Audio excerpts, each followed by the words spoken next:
I'm Amy Rosen, and this is my book. It's a novel, and it's called Off Menu. And it follows our protagonist, Ruthie Cohen, diary style. Think Heartburn for a New Millennium meets Bridget Jones's Diary. So it follows Ruthie as she quits her dead-end job, goes to culinary school, meets a hot guy, and thinks this is it. Does he have a girlfriend? Is he single? Is he a good guy? Are crazy things gonna happen? Let's find out. The journal actually starts in June, but let's just do this little tidbit in September. September 10th. At the rambling second floor annex apartment Jeff shares with his two roommates, our class bonded over copious amounts of beer, dancing to retro 90s hits, and eating cold pizza at 2 a.m. I like Jeff's roommate, Sid and Ken, who he knows from his band days with the Wet Paint, who had a couple of minor hits and one major hit a few summers ago. I'll take the moon, you take the sun. Jeff was using part of the streaming royalties from that Billboard success to pay his tuition. Jeff had liked the vagabond lifestyle of the band, and, like the rest of his bandmates, he had also enjoyed sleeping with many devoted fans on the road. Less than 500, but more than 8, he told me.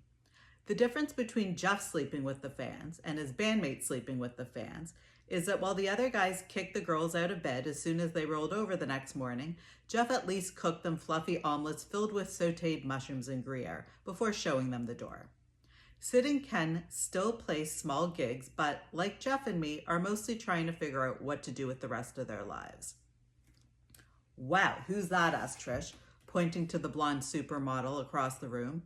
Lily was on call at the hospital, so couldn't come. I was pretty sure I knew who it was, but I was hoping it wasn't who I thought it was. But then Jeff came up to us and said he wanted us to meet Katie, and lo and behold, I meet the first person in my life who didn't have any discernible pores. Oh, hey, Ruthie, she said as she bent over to hug me. I've heard such great things about you. What a bitch. But believe it or not, meeting stunning Katie wasn't the worst part of my night.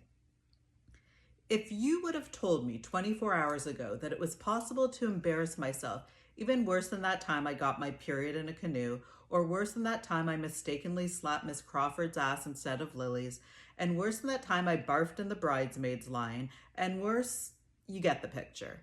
Yet it happened again last night at Jeff's party. It's probably my fault for having a big bowl of split pea soup for dinner. Trish and I were in a huddle talking to stunning Katie, Trish because she loves meeting new people and me because I was gathering intel, when Jeff and his roommates started getting out their guitars and basses, and someone in the crowd had a bongo and someone else had a harmonica, and they set up a mic and amp, and what an enjoyable time we were having with such a talented gaggle of musicians. I especially loved seeing Jeff shine in the spotlight. After a while, they started playing popular sing-along tunes so everyone could participate. Crowd pleasers like Mr. Brightside and Wonderwall.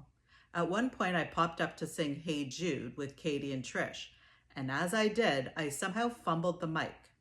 And as I leaned over to pick it up, Trish's mic was hovering right above my tush, just as I let out a fart.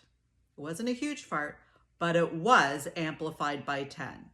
I want to go on record in this journal as saying I rarely fart, but unfortunately, split peas are extremely high in fiber. My fart silenced the room. I tried to brush it off by saying, and on that note, but only Trish and Jeff laughed since everyone else was too mortified for me. September 11th. First text I got this morning was from Jeff. Hi, fart face. I hope you enjoy my book.